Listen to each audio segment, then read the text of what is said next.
निर्गमन अध्याय 38। निर्गमन अध्याय 38। फिर उसने बबूल की लकड़ी की होमवेदी भी बनाई। उसकी लंबाई 5 हाथ और चौड़ाई 5 हाथ की थी।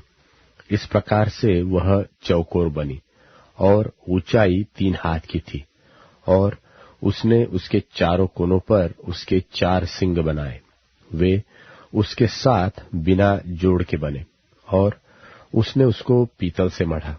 और उसने वेदी का सारा सामान अर्थात उसकी हांडियों, फावड़ियों, कटोरों, कांटों और करछों को बनाया। उसका सारा सामान उसने पीतल का बनाया। और वेदी के लिए उसके चारों ओर की कंगनी के तले उसने पीतल की जाली की एक झंझरी बनाई। वह नीचे से वेदी की ऊंचाई के मध्य तक पहुंची। और उसने पीतल की झंझरी के चारों कोनों के लिए 4 कड़े ढाले, जो डंडों के खानों का काम दे। फिर उसने डंडों को बबूल की लकड़ी का बनाया और पीतल से मढ़ा।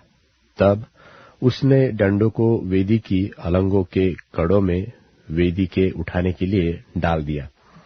वेदी को उसने तख्तों से खोखली बनाया। और उसने हौदी और उसका पाया दोनों पीतल के बनाए। यह मिलाप वाले तंबू के द्वार पर सेवा करने वाली महिलाओं के दर्पणों के लिए पीतल के बनाए गए।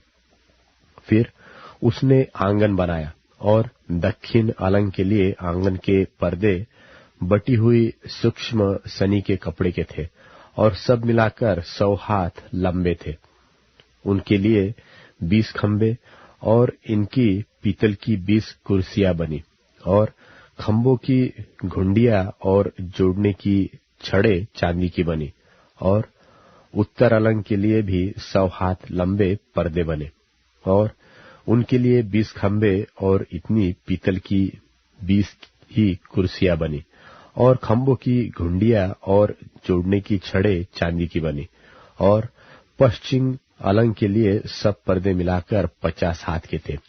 उनके लिए 10 खंबे और 10 ही उनकी कुर्सियां थी।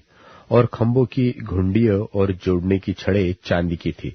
और पूरब अलंग में भी वह 50 हाथ के थे। आंगन के द्वार के एक ओर के लिए 15 हाथ के पर्दे और उनके लिए 3 खंबे और 3 कुर्सियां थी।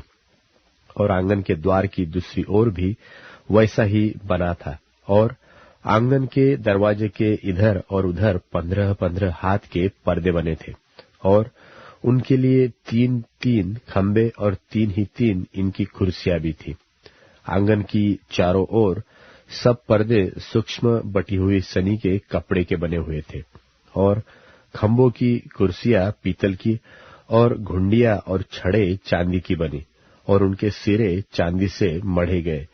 और आंगन के सब खंबे चांदी के छड़ों से जोड़े गए थे। आंगन के द्वार के पर्दे पर वेल बूटे का काम किया हुआ था।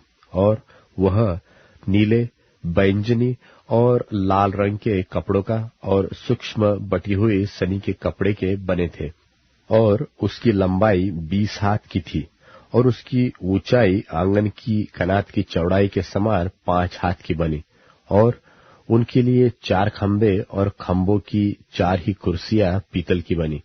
उनकी घुंडियां चांदी की बनी। और उनके सिरे चांदी से मढ़े गए। और उनकी छड़े चांदी की बनी। और निवास और आंगन की चारों ओर के सब खुंटे पीतल के बने थे।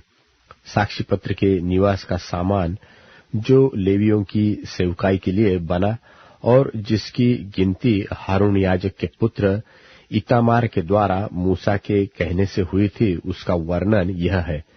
जिस जिस वस्तु के बनाने की आज्ञा यहोवा ने मूसा को दी थी, उसको यहूदा के गोत्र वाले बसलेल ने, जो हूर का पोता और ऊरी का पुत्र था, बना दिया। और उसके संग दान के गोत्र वाले अहीसामाक का पुत्र ओहोलीआब था, जो खोदने और काटने वाला और नीले बैंजनी और लाल रंग के और सूक्ष्म सनी के कपड़े में कारचोब करने वाला निपुण कारीगर था।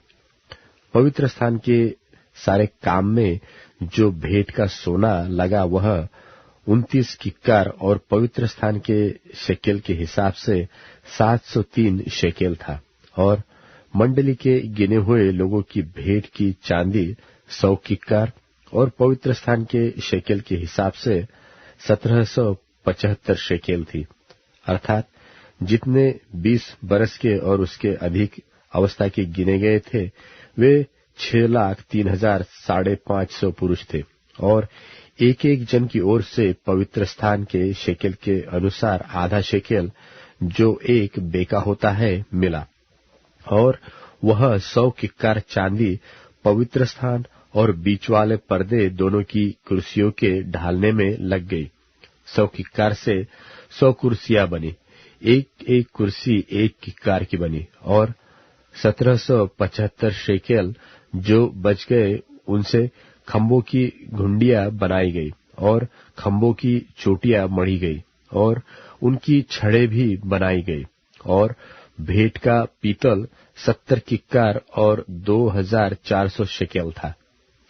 उससे मिलाप वाले तंबू के द्वार की कुर्सियां और पीतल की वेदी, पीतल की झांझरी और वेदी का सारा सामान और आंगन के चारों ओर की कुर्सियां और उसके द्वार की कुर्सियां और निवास और आंगन की चारों ओर के खुंटे भी बनाए गए।